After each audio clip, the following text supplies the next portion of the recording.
कि नागालैंड के विधायक और नागालैंड के प्रदेश के अध्यक्ष इन दोनों ने जाके समर्थन का पत्र दिया और हम लोगों को ये जानकारी नहीं थी। बिना हम लोगों की सहमति के ये लिया गया और इसको हम लोगों ने घोर आपत्तिजनक मानते हुए कल ही हम लोग नागालैंड की जो प्रदेश की इकाई है उसको हम लोगों ने भंग कर दिया। अब नए सिरे से हम लोग नागालैंड की प्रदेश इकाई का गठन करेंगे। ये जो एक इंप्रेशन जा रहा है कि बीजेपी से कोई हमने भंग कर दिया। बीजेपी के लोग तो इसी काम में रहते हैं। मणिपुर में भी, अरुणाचल में हमारे जीते विधायक, उनको बीजेपी ने शामिल कर लिया। मणिपुर में भी हमारे विधायक जीते, उनको बीजेपी ने 5 लोगों को किया, 1 आदमी रह गए। लेकिन नागालैंड में भी जो घटना हुई, एक हमारे विधायक जीते थे, उन्होंने जो समर्थन का पत्र दिया सरकार को, उसको हम लोगों ने घोर अनुशासनहीनता माना और इसलिए माना कि हमारी पार्टी का स्पष्ट राय है कि हम भारतीय जनता पार्टी के साथ किसी भी सूरत में नहीं जा रहे हैं और न दिखाई पड़ेंगे। सर, क्या तोड़ मरोड़ की राजनीति कर रही है बीजेपी? बीजेपी लगातार तोड़ मरोड़ की ही राजनीति कर रही है, सिर्फ तोड़ मरोड़ की राजनीति नहीं कर रही है। बीजेपी जो पुराने जमाने में आप देखे होंगे कि पुराने जमाने में राजा महाराजा जो अपने उत्तरदायित्व में फेल करते थे, वो क्या करते थे? जनता की आवाज को दबाने के लिए जो भी विरोध में वो खड़ा होता था उस पर चाबुक चलाते थे। तो वही काम भारतीय जनता पार्टी कर रही है। तो मरोड़ क्या हुआ? महाराष्ट्र में क्या हुआ भाई? मध्य प्रदेश में क्या हुआ? बिहार में भी वो करना चाहते थे, लेकिन उनके करने के पहले हम लोग सचेत होकर हम लोगों ने कदम उठाए। तो ये उनकी राजनीति है, जो अपने काम के बल पर वोट नहीं मांगते हैं, जिन्होंने 10-9 साल में कोई काम नहीं किया, तो वो करेंगे क्या? अपने विरोधियों को का मुंह बंद करने का प्रयास करेंगे। तो वही काम में भारतीय जनता पार्टी लगी हुई है। सकारात्मक बात तो वो करते नहीं। कौन सा सकारात्मक काम किया है उन्होंने 9 साल में? 2 योजना की चर्चा हम जब से लोकसभा में गए हैं 2019 से 2 योजना की चर्चा हर भाषण में सुनाई पड़ती है। एक उज्ज्वला योजना और दूसरा वो जो 5 लाख रुपया देने वाला है आयुष्मान भारत। ये 2 योजना का चर्चा वो लगातार हर काम में, हर बात में करते हैं। और उज्ज्वला योजना तो अब क्या हो गया? गैस का सिलेंडर का दाम कितना कर दिया? कौन गरीब 1800 रुपये और 1700 रुपये में गैस का सिलेंडर लेके गैस जलाएगा? तो उनका तो फेल करेगा योजना। आयुष्मान भारत में कितने लोगों को दिया उन्होंने 5 लाख रुपए का लाभ? इसका तो डाटा आज तक बताया नहीं उन्होंने। तो ये उनका काम है। सकारात्मक बात पर वो नहीं मांगेंगे वोट। 2024 आ रहा है, अपने विरोधियों पर कैसे अपने पालतू तोतों का इस्तेमाल करके उनकी आवाज को बंद किया जाए, इसी काम में वो लगे हैं। तो ये तो लगातार वो कर रहे हैं। और उसके बाद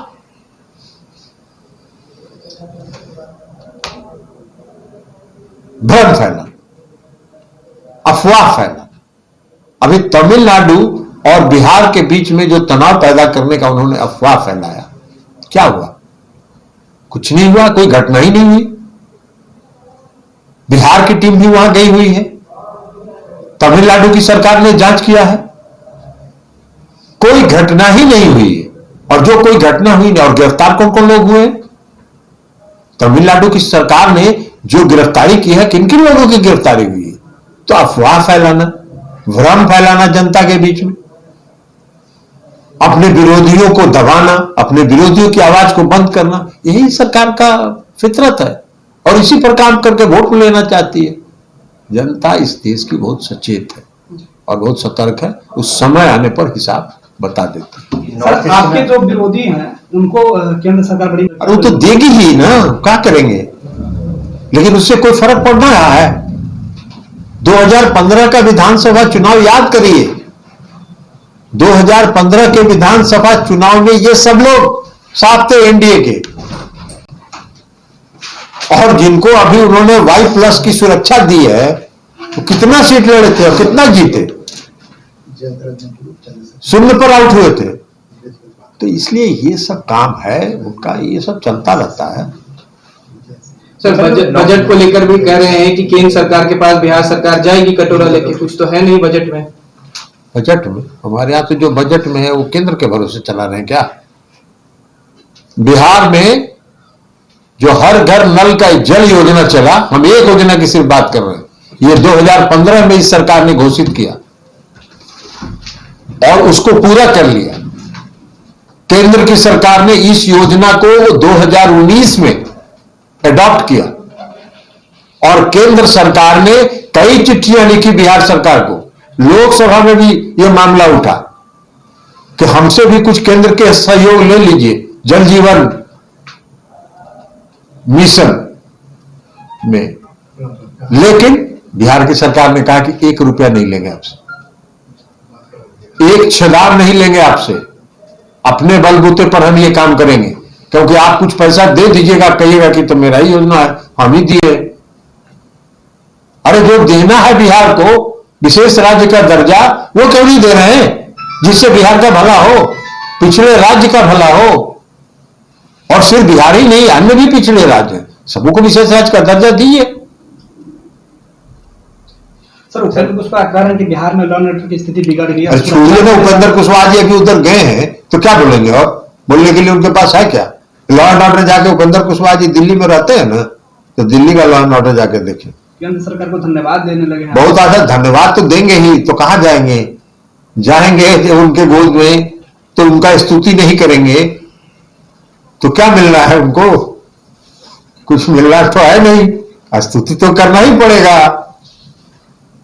नॉर्थ ईस्ट में सरकार बनी है तो उनका कहना है कि 2024 की झलक बीजेपी का। मेघालय में तो अभी गए थे ना इस देश के गृह मंत्री इस चुनाव प्रचार में, मेघालय के चुनाव प्रचार में, और उन्होंने ये कहा कि मेघालय के मुख्यमंत्री जो है इस देश के भ्रष्टतम मुख्यमंत्री हैं।